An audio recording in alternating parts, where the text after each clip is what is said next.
ৰাজ্যৰ প্ৰতিভাৱান শিল্পীৰ মৃত্যুৰ পিছত পৰিয়ালক সংস্থাপন দিয়া প্ৰসংগত মুখ্যমন্ত্ৰীৰ মন্তব্য।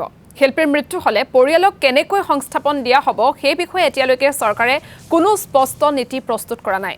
ৰাজীৱ খতিয়াৰ পৰিয়ালক সংস্থাপন দিয়াৰ প্ৰসংগত সাংবাদিকৰ প্ৰশ্নত এই মন্তব্য কৰে মুখ্যমন্ত্ৰী ডক্টৰ হিমন্ত বিশ্ব শৰ্মাই।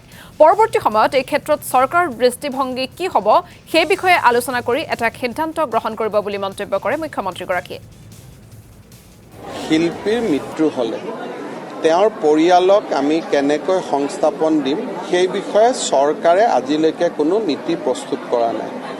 আৰু ৰাজীৱ খতিয়াৰ দৰে দুৰ্ভাগ্যজনক ঘটনা আগতেও কিছু শিল্পীৰ হৈছে, আজিও ৰাজীৱ খতিয়াৰ ডাঙৰীয়াৰ হৈছে, অহাকালিও আন কেইবাজনৰো হ'ব পাৰে।